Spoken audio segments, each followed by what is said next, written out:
नमस्कार, मैं हूं महक बिश्नोई और आप देख रहे हैं आर्या न्यूज। लोकसभा चुनाव के अंतिम चरण में उत्तर प्रदेश की 13 सीटों के साथ ही सोनभद्र जिले में द्वंद्वी उप निर्वाचन क्षेत्र के लिए शनिवार को मतदान जारी है।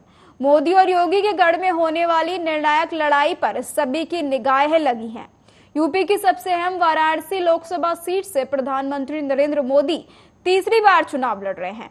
वहीं गोरखपुर की चर्चित सीट से भाजपा ने अभिनेता और मौजूदा सांसद रवि किशन को उतारा है। चंदौली से केंद्रीय मंत्री महेंद्रनाथ पांडे और मिर्जापुर सीट से केंद्रीय मंत्री अनुप्रिया पटेल हैट्रिक के इरादे से चुनावी मैदान में हैं। गाजीपुर की लड़ाई भी रोचक है। सपा ने यहां से मुख्तार अंसारी के बड़े भाई अफजल अंसारी को टिकट दिया है। अफजल ने पिछले चुनाव में बसपा के टिकट पर जीत हासिल की थी। 7वें चरण में महाराजगंज, गोरखपुर, कुशीनगर, देवरिया, बांसगांव, घोसी, सलेमपुर, बलिया, गाजीपुर, चंदौली, वाराणसी, मिर्जापुर और रॉबर्ट्सगंज निर्वाचन क्षेत्र के मतदाता आज सभी उम्मीदवारों के लिए वोटिंग करेंगे। आपको बता दें 144 उम्मीदवारों के भाग्य का आज फैसला होगा। इनमें 134 पुरुष और 10 महिला प्रत्याशी शामिल हैं। सबसे अधिक 28 उम्मीदवार घोसी और सबसे कम 7 प्रत्याशी वाराणसी और देवरिया में हैं।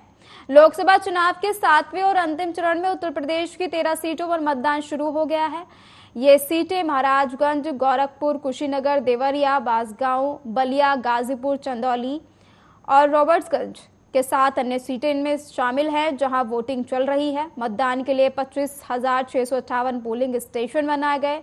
इनमें 4,165 संवेदनशील हैं। यूपी की 13 सीटों पर 1 बजे तक 28.02% मतदान हुआ। और इसी के साथ बता दें कि सबसे कम मतदान वाराणसी में हुआ। देखिए, मैं सभी लोगों से यही प्रार्थना कर रही हूं कि गर्मी भीषण है, इसलिए अपने शरीर को हाइड्रेटेड रखें। पानी, ग्लूकॉन डी, नींबू पानी, ORS या जो भी आपके शरीर को सूट करता है वो साथ में लेकर चलें, उसका सेवन करें और सुबह सवेरे उठकर वोट डालें। हम भी देखिए 7 बजे वोट डालने आ गए। देखिए हम जो 7वें चरण के मतदाता से बचे हुए हैं, हम उन मतदाताओं से कहूँगा कि घर से निकल करके और बूथ पर जाकर के अपने मताधिकार का प्रयोग करें, अपने भविष्य के लिए, अपने बच्चों के भविष्य के लिए। जो देश में माननीय नरेंद्र मोदी जी काम कर रहे हैं, आप अपने बिजली के बिल आपको न देना पड़े, इसके लिए आप मतदान जाके करिए। और आप अपने बेहतरी के लिए, शिक्षा के लिए, स्वास्थ्य के लिए, रोजगार के लिए, नौकरी के लिए, आप इसके लिए जो पावर बाबा साहब ने दिया है उसका निकल करके बूथ पर जाके। बहुत अच्छा, हाँ, विकसित भारत के लिए वोट किया है, राम राज्य को बरकरार रखने के लिए वोट किया है, भारत को विश्व गुरु और विकसित भारत और विराट भारत देखने के लिए वोट किया है। ये भारत कभी झुकेगा नहीं, उसके लिए वोट किया है। बहुत।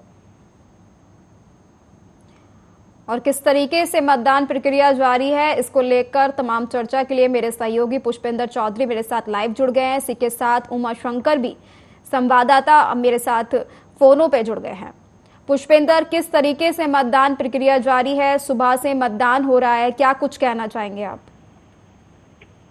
जी बिल्कुल, आज लोकसभा के लास्ट चरण का मतदान हो रहा है और 8 राज्यों और 3 शासित प्रदेश में सभी सीटों पर मतदान शुरू हो चुका है। और अगर हम 1 बजे तक की बात करें तो बिहार में 35% मतदान यहाँ पर अभी तक 1 बजे तक के रुझानों में देखने को मिला है। तो वहीं चंडीगढ़ में 40% और हिमाचल की चारों सीटों पर 48% के करीब मतदान 1 बजे तक हो चुका है। अगर हम झारखंड की बात करते हैं तो वहां पर 40% मतदान हो चुका है और ओडिशा की सीटों पर 37% मतदान अभी तक 1 बजे तक हो चुका है। वहीं पंजाब में 37%, उत्तर प्रदेश में 39% और बंगाल में 45%। अगर हम हिमाचल की बात करते हैं, हिमाचल में अभी तक सबसे ज्यादा मतदान प्रतिशत देखने को मिला है। वहां पर 4 सीटें हैं।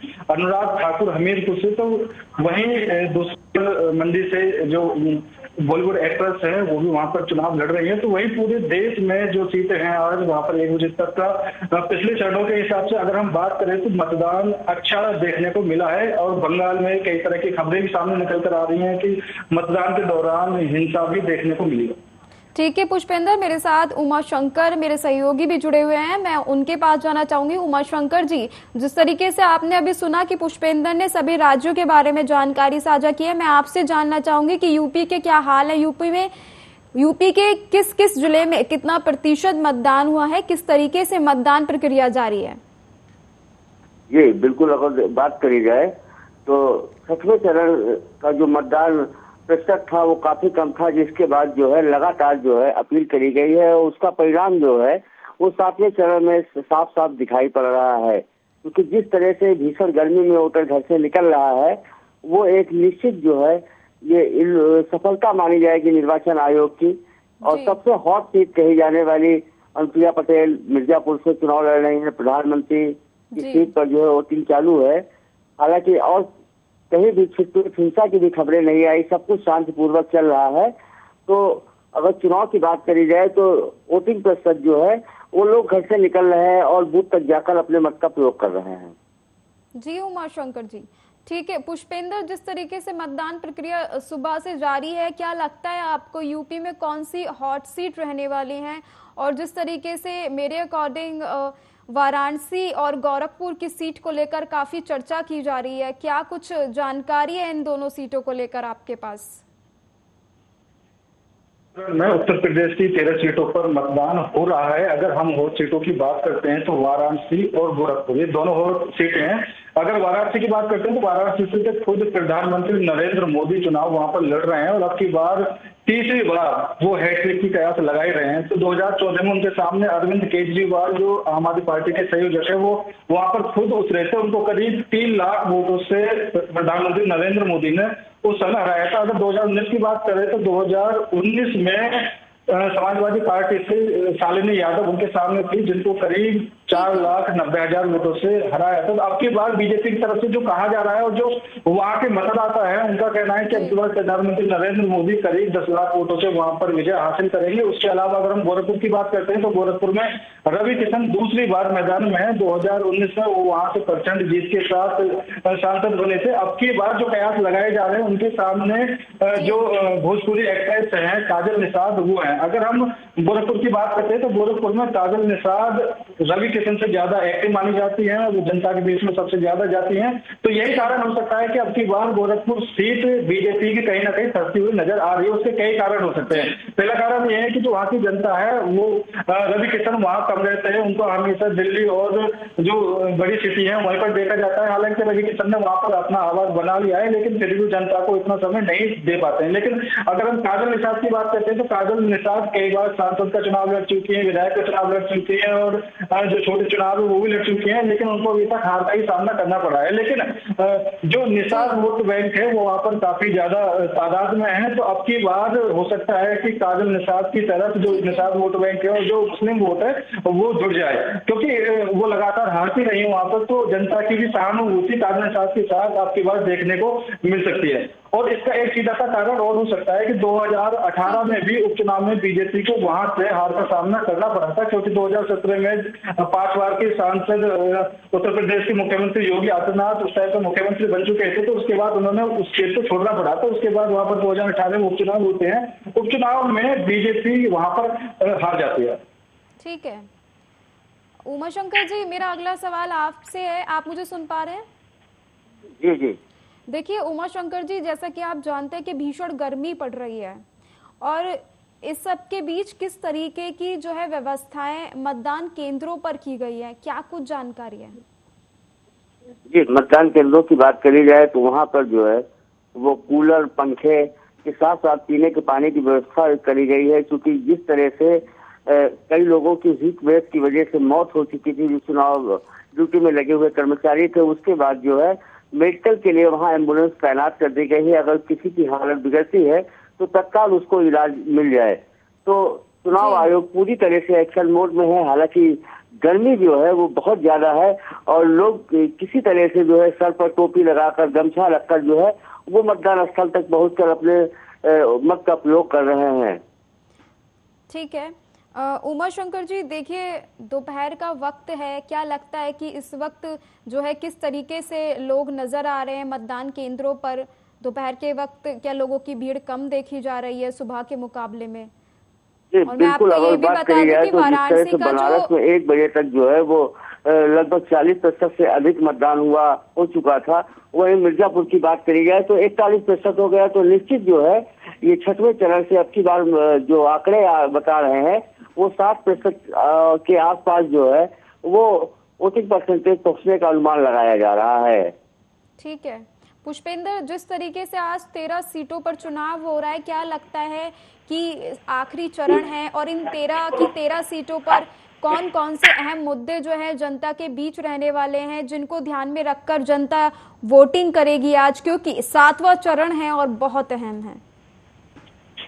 देखिए, अगर हम वोटिंग की बात करते हैं, मुद्दों की बात करते हैं, तो भारतीय जनता पार्टी ने उत्तर प्रदेश के अंदर राशन और शासन दोनों का एक अहम मुद्दा बनाया हुआ है और 2022 के विधानसभा चुनाव में भी यही जनता ने देखकर मोदी और योगी जी को वोट किया था। उत्तर प्रदेश में योगी आदित्यनाथ की सरकार बनाई थी। तो कहीं ना कहीं कह सकते हैं कि ये जो राशन का एक मुद्दा है, ये कहीं ना कहीं उत्तर प्रदेश में एक बड़ा फर्क जरूर डालेगा। हालांकि दूसरी तरफ अगर बात करें हम कांग्रेस अध्यक्ष मल्लिकार्जुन खड़गे की, उन्होंने भी उत्तर प्रदेश के अंदर यूपी की जनता के लिए बोला था कि भारतीय जनता पार्टी आपको 5 किलो राशन दे रही है तो हम आपको 10 किलो राशन देंगे।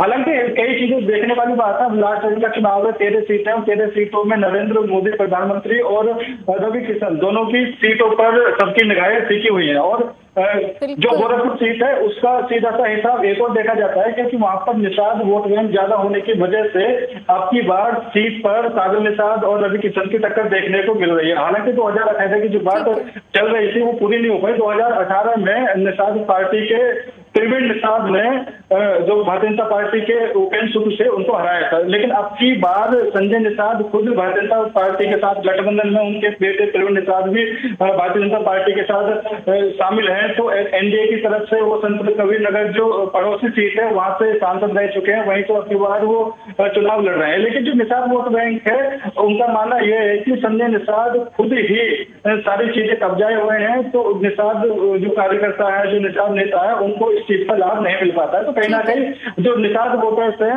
उनको निराश का सामना करना पड़ सकता है।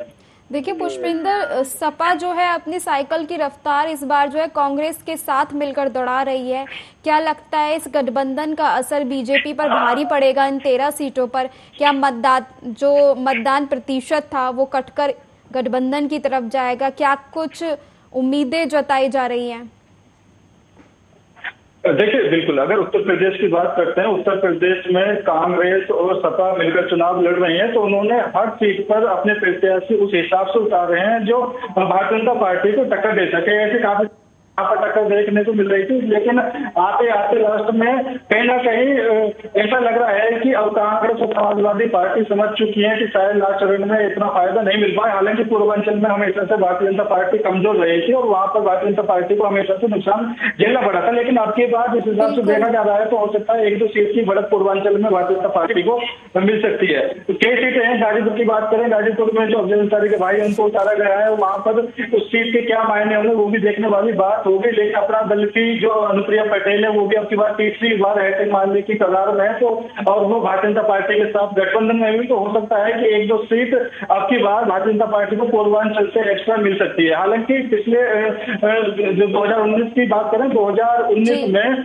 पूर्वांचल में भारतीय जनता पार्टी को काफी नुकसान हुआ था। जिस फायदे की वहां पर उम्मीद थी वो फायदा पिछली बार भारतीय जनता पार्टी को नहीं मिल पाया। तो यही कारण अब की बार है कि खुद प्रधानमंत्री नरेंद्र मोदी ने पूर्वांचल को अपने हाथ में लिया और सबसे ज्यादा जो सभाएं मोदी जी के रहे वो पूर्वांचल में देखने को मिली। एक दिन में 4 जनसभाएं मोदी जी पूर्वांचल में करते हुए नजर आ रहे थे। उसके अलावा मुख्यमंत्री योगी आदित्यनाथ ने भी पूर्वांचल में सभी को खड़े करके वहां पर चुनावी मैदान में उतरते रहे। जो बाकी नेता थे वो सारे पूर्वांचल में उतरते रहे। अगर हम राज्य के मुख्यमंत्रियों की बात करते हैं तो वो भी पूर्वांचल में देखने को मिले थे। तो पूर्वांचल में बीजेपी का एक अलग से विशेष फोकस रहा।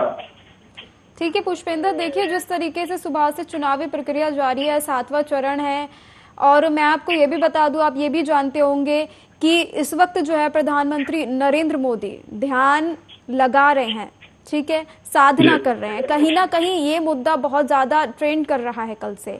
तो क्या लगता है कि बीजेपी का वोट बैंक बढ़ेगा? जिस तरीके से विपक्ष लगातार कई सवाल उठा रहा है कि एक चुनाव प्रचार का तरीका है जो बीजेपी ने अपनाया है, आपके अकॉर्डिंग आपको क्या लगता है? देखिए, ऐसा नहीं है। 2019 के चुनाव के बाद भी मोदी जी केदारनाथ की गुफा में ध्यान लगाने के लिए गए थे, लेकिन अब की बार विपक्ष चाहता है कि ऐसी कोई गलती ना हो जिससे भारतीय जनता पार्टी को फायदा हो जाए। तो अब की बार उन्होंने इसको भी मुद्दा बना लिया कि मोदी जी वहां पर ध्यान लगाने के लिए गए हैं और टीवी पर उस चीज को दिखाया जाएगा, तो ये भी एक तरह का प्रचार माना जाएगा और जनता देखेगी तो जनता का कहीं ना कहीं मूड बदल सकता है। लेकिन अगर कांग्रेस और समाजवादी पार्टी शुरू से ही कहती आई है कि पहले चरण में, दूसरे चरण में, अब तक के 6 चरणों में भारतीय जनता पार्टी पूरी तरीके से साफ हो चुकी है, तो उनको अगर इतना आत्मविश्वास है तो वो मोदी जी के ध्यान लगाने पर आखिर क्यों विरोध कर रहे हैं। तो और ऐसा ही आज के दिन भी देखने को मिला है। एग्जिट पोल में भी अब आज से 5 बजे के बाद हर न्यूज चैनल पर एग्जिट पोल दिखाए जाएंगे, तो उसमें भी कांग्रेस ने बॉयकॉट कर दिया है, कांग्रेस किसी भी डिबेट में नहीं जाएगी। तो एक ये बड़ा सवाल बनता है कि अगर आपको पहले से विश्वास है कि हमारी सरकार बन रही, तो आपको डिबेट में जाने में क्या आपत्ति है? आपको मोदी जी के ध्यान लगाने पर आकर क्या आपत्ति है? बिल्कुल पुष्पेंद्र, देखिए जिस तरीके से आज 13 की 13 सीटों पर चुनावी प्रक्रिया जारी है, क्या लगता है आपको 2019 में बीजेपी ने जिस तरीके से जीत हासिल की थी, क्या वो रिपीट होने वाला है, या फिर जिस तरीके से विपक्ष लगातार कह रहा है कि इस बार 200 पार भी नहीं कर पाएंगे?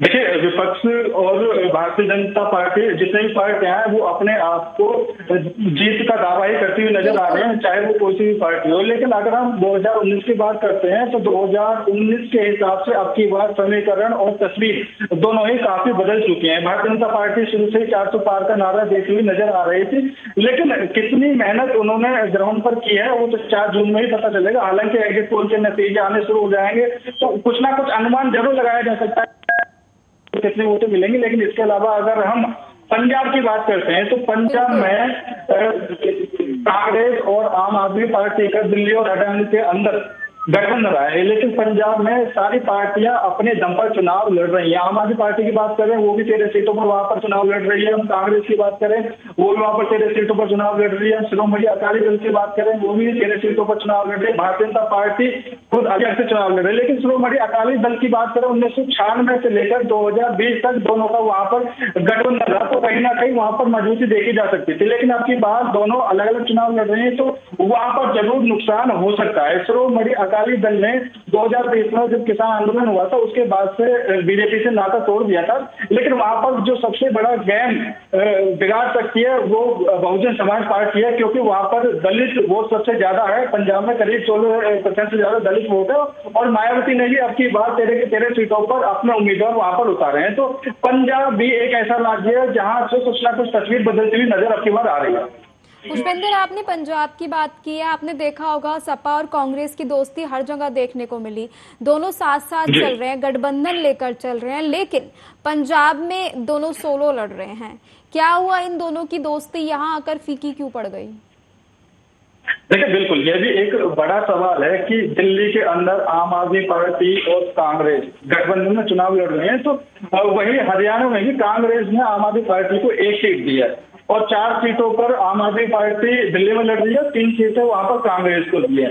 लेकिन ऐसी क्या वजह रही कि पंजाब में दोनों पार्टी अलग अलग लड़ रही है? इसका भी एक सीधा सा कारण यह माना जाता है कि वहां पर आम आदमी पार्टी की सरकार है, जो आम आदमी पार्टी की सरकार 2022 में बनी थी, उससे पहले आम आदमी पार्टी ने वहां की जनता से कुछ वादे किए थे। सबसे बड़ा वादा किसानों के लिए था कि एमएसपी पर जो वहां की फसल है वो खरीदी जाएगी, लेकिन अभी तक वो भी पूरी होती नजर नहीं आ रही। उसके अलावा एक वादा और किया था महिलाओं की पेंशन को लेकर कि हर महीने 1000 रुपए महिलाओं को पेंशन दी जाएगी, वो भी वहां पर बिल्कुल धरातल पर नहीं पहुंची है और ना ही ये जो योजना है वो पूरी हो पाई है। तो कहीं ना कहीं कह सकते हैं कि इन चीजों से नाराज है वहां की जनता और आम आदमी पार्टी किन मुद्दों पर पंजाब की जनता से वोट मांगे यह समझ में नहीं आ रहा है। वहीं कांग्रेस इस बात का पूरा फायदा उठाती हुई नजर आ रही है, क्योंकि कांग्रेस ने 2020 में और जब भी किसान आंदोलन हुआ किसानों को समर्थन दिया और हमेशा ही वहां पर किसानों के समर्थन में रही। तो कांग्रेस सबके पास सोचती है कि पंजाब से कांग्रेस 1-2 सीट हो सकता है एक्शन निकाले, तो यही कहीं ना कहीं यह कारण हो सकता है कि कांग्रेस और आम आदमी पार्टी अब की बार अलग अलग चुनाव लड़ रही है। अगर कांग्रेस आम आदमी पार्टी के साथ वहां पर चुनाव लड़ती तो हो सकता है कांग्रेस को भी वहां पर नुकसान हो जाता, क्योंकि एक तो आम आदमी पार्टी पहले से ही वहां पर वहां की जनता के लिए जो वादे किए थे वो पूरा नहीं कर पा रही, ऊपर से कांग्रेस अगर गठबंधन करती है तो कांग्रेस को भी वहां पर नुकसान हो जाता है। ठीक है। पुष्पेंद्र, हमारे साथ उमा शंकर भी जुड़े हुए हैं। उमा शंकर जी, क्या लगता है किन मुद्दों पर इस बार चुनाव हो रहा है? और जिस तरीके से 2019 में बीजेपी ने बहुमत की सरकार बनाई तो इस बार भी 400 पार का नारा दिया है, तो वहीं विपक्ष कह रहा है कि इस बार इनको 200 पार भी नहीं हो पाएगा। आपकी क्या प्रतिक्रिया है?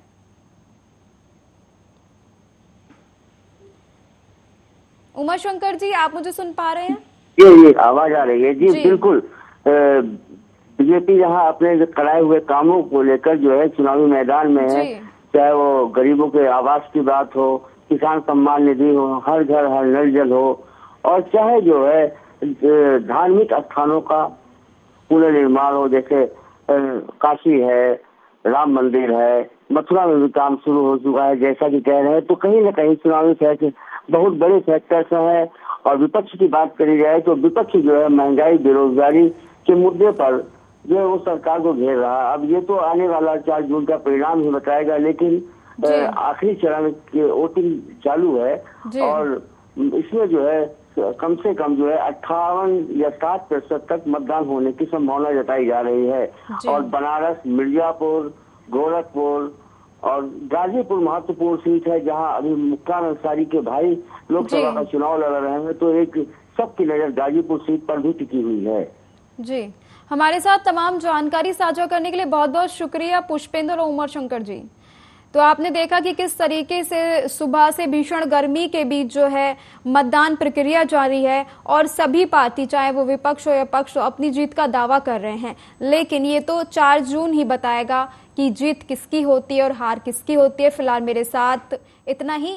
तमाम बड़ी खबरों के लिए और मतदान से जुड़ी तमाम जानकारी जानने के लिए आप देखते रहिए आर्या न्यूज। नमस्कार।